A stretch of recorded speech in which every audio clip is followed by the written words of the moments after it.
Hello, hello, hello. Hi. It's me again. Back at you with another episode of Lupus Awareness up in this easy. Uh-oh, what is happening? Am I though? Hold on. A millisecond. Can Shasha, can you get on Instagram, my Instagram, and see if you see me? Okay. Because it doesn't look like I can press. Under your name? Yeah. My Instagram, Tennille _ the captain. I'm seeing live with some fancy colored stuff. That's in your face. Yeah. Okay, I'm not seeing. Okay, cool. Okay. All right. It didn't let me press. You close the camera. Well, I can't do anything about it because I'm holding the camera up. Can't see you. Yeah, thank you. It's weird because I didn't press live on Instagram, but it's just live. Okay, awesome. Cool. Amazing. Any hoodle toast strudel. Zero. Good. Thank you. Don't go. Thank you. Hi. Welcome to the show. So I'm back at it again for day 15 of the Lupus Awareness Month. And today we're going to talk about basically being sick is hard enough and you shouldn't have to be going through it with medical care, like paying for medications, insurance, and that kind of stuff. So if you don't know who I am, if you've never seen me before, I am Tennille Stewart, and I guide people through reclaiming their identity and designing a full life after diagnosis. So today, like I said, we're going to talk about the hidden cost of lupus or chronic illness in general, right? So I can't, just so you know, I don't see anything on Instagram, so I won't be able to respond to the comments like I normally would. I don't know why that happened, but if you could get on Facebook and comment, that'd be cool, because I literally can't see you on Instagram for whatever reason. So, and I'm still here in Denver, so not my normal arrangements at all. However, any hoodle toaster strudel.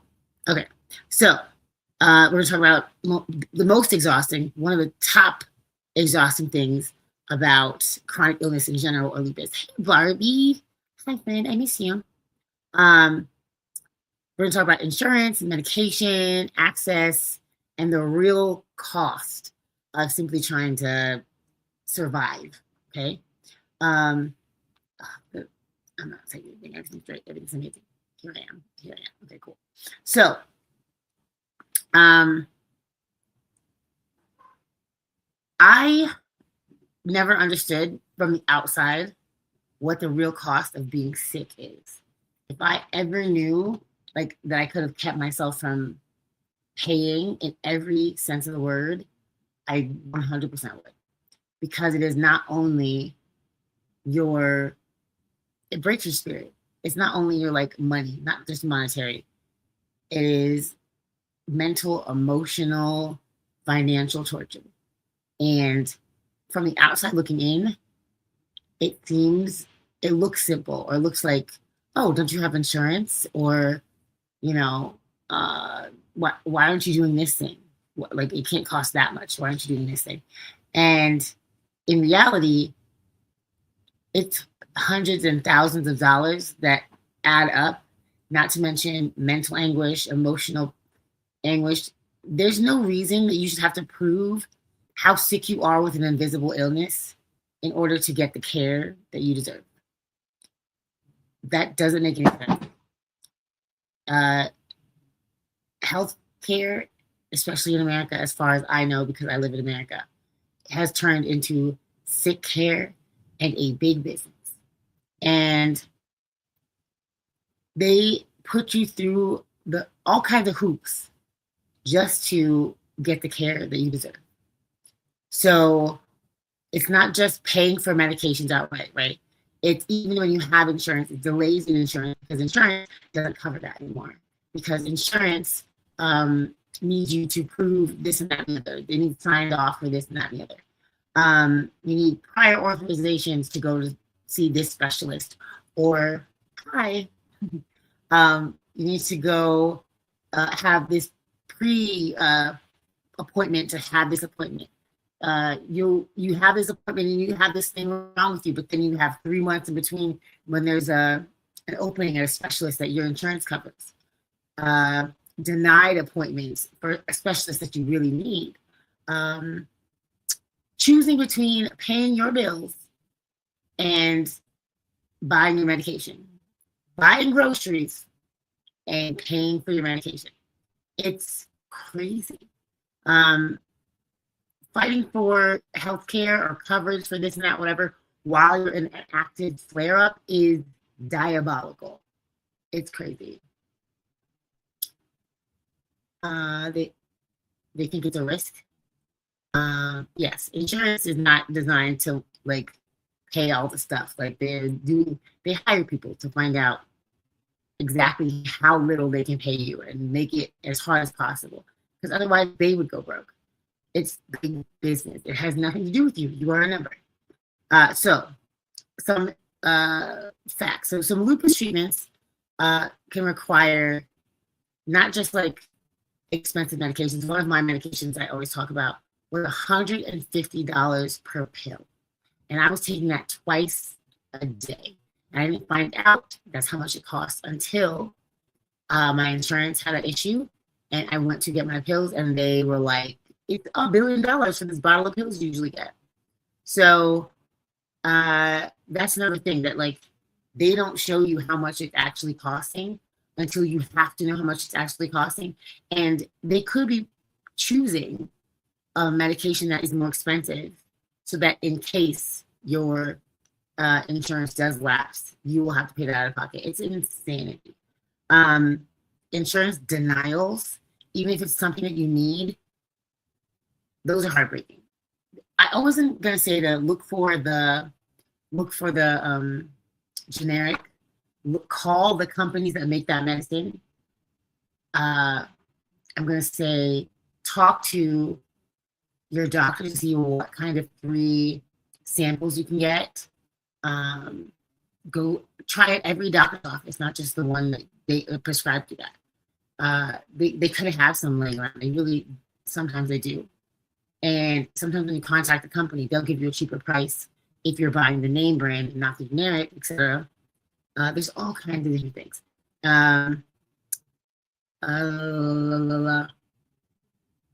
So all of that can lead to you not adhering to the regimen your doctor put you on.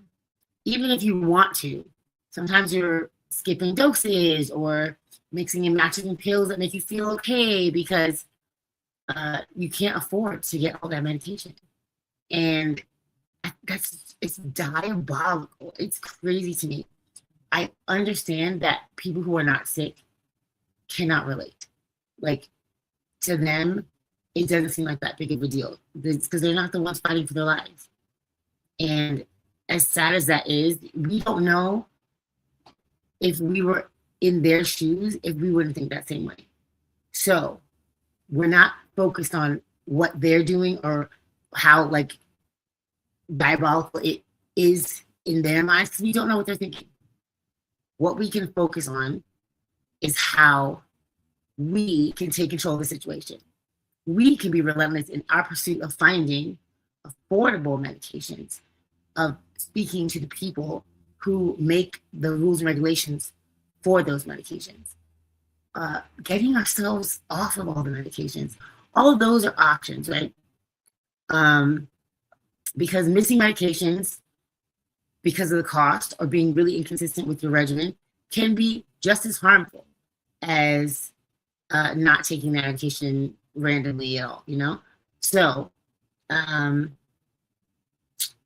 there's surgeries that people are supposed to get that they can't get because the insurance doesn't cover it. There are life-saving treatments that people need that they can't get because their insurance doesn't cover it. And all of that brings about mental stress. And that stress causes what? Stay with me now. Disease. Cool. Yeah. that it's not a game, it's not a joke. Like all of those emotions that you have. I say it all the time that I've never cried as much as I cried on the phone with insurance companies fighting for my rights to medication. Proving to someone who's never been sick with what I am sick with that just because you can't see it, that I'm still suffering and I'm still sick. Um, and there's therapies that are dedicated to medical trauma because at this point it is traumatic to deal with people who are looking you dead in the face and not registering that you're a human being and that you need assistance. It's outrageous. Um, so the emotional impact is huge. It's huge. So feeling of like powerlessness, that's one of the worst feelings in the world. Being like, oh, my life is in someone else's hands and they don't care. They're not being kind. They're not being gentle. They don't realize what they're doing to me. Um, Crying on the phone repeatedly is embarrassing and exhausting, like mentally exhausting. If you've ever had chronic fatigue or lupus fatigue, uh, that it's so laboring to even blink. And on top of that, you are arguing with someone who doesn't know you or care about you on the phone to get medication that you need. Exhaustion is crazy. And just living in survival mode, like thinking about all day when you can take this medication, how can you take this medication, um, you know, what's going to happen to you, and then the guilt of wondering, like, if maybe if I had better insurance, or maybe if I wasn't this sick, or maybe if I could dispute this whatever better, or I was more. But imagine fighting all of these things while actively sick, like in a flare up. Isn't it like some people have anxiety to just make a single solitary doctor's appointment? And we are making doctor's appointments all of the time, sick or not, you know? No one should have to prove that they deserve any kind of treatment, any kind of medication, while they're actively suffering with a disease. So, it's part of the advocacy is I'm always going to give you tips that I have used or that I've found, and some of them that I repeat all of the time. Write it all down. Keep records, keep records, keep records. Because they can't deny like black and white, paper, the paper trail, emailing, um, recordings, all of it. Like my doctor says I need this. These are the records. Like I've been sick since then. My last hospital stay was this. Da, da, da, da, da. Like it is all worth something. You like pray to God you never have to use it. But if at any point you can prove how badly you need these things, and you have all the material to prove it, it is elite. It is the best feeling because me personally, at this point, I'm not one to be played with. Like, I have it written down. I have the notes. I have the date. I have the doctor. Like, I know. Um, Ask for the generic. I said that already, but ask for the generic. Or there's assistance plans. There's like, what are they called? Oh, my goodness. There are advocates. Is that what they're called? Yes. Patient advocates. Talk to your patient advocates that can help you find programs that help you pay for parts of your medicine or get you medicine for free, et cetera, et cetera. Appeal every denial. Appeal, appeal, appeal, appeal, appeal. Let them get sick of you.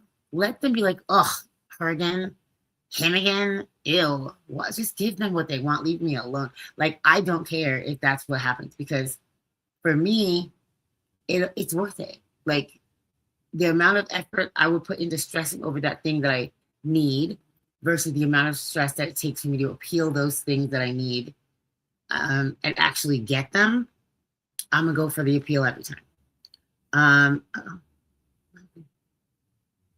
Oh goodness. Oopsie, oopsie, oopsie.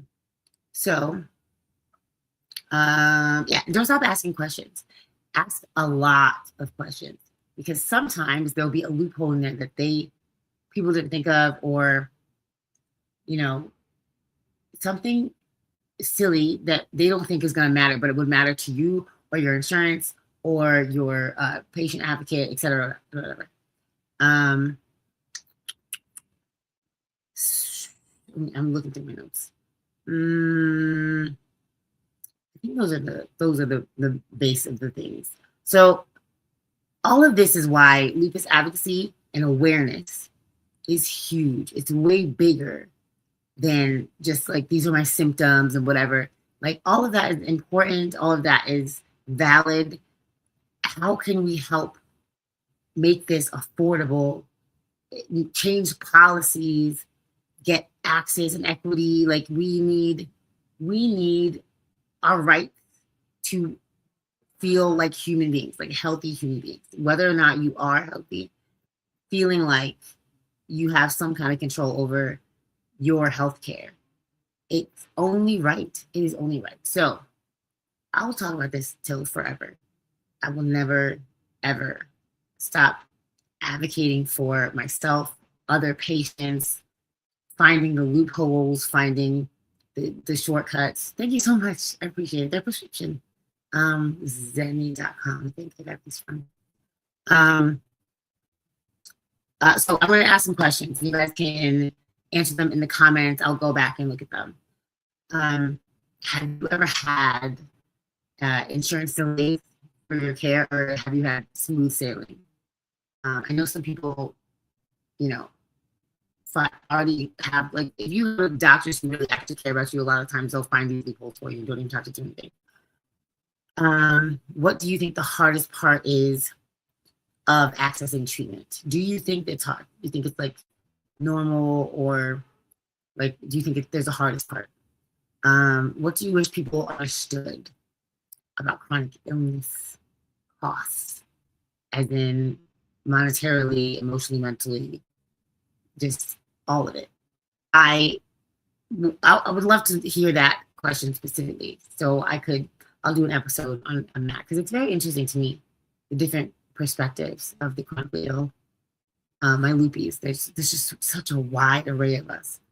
But yeah, healthcare access can change your life. It can make or break the way you feel about a diagnosis, and all the delays can be heartbreaking and time consuming, and you could lose your life waiting for something to be cleared. Dang, I sound like very raspy tonight.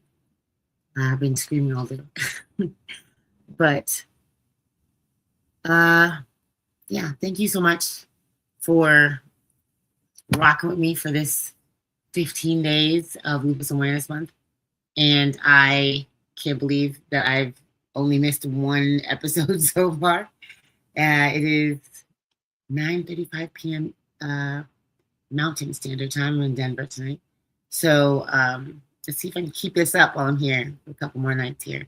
So I love you guys. Thank you so much for participating. Sorry about Instagram. I cannot see any of the comments there. But thank you for stopping by. Stay happily healed. Have a good night. Bye.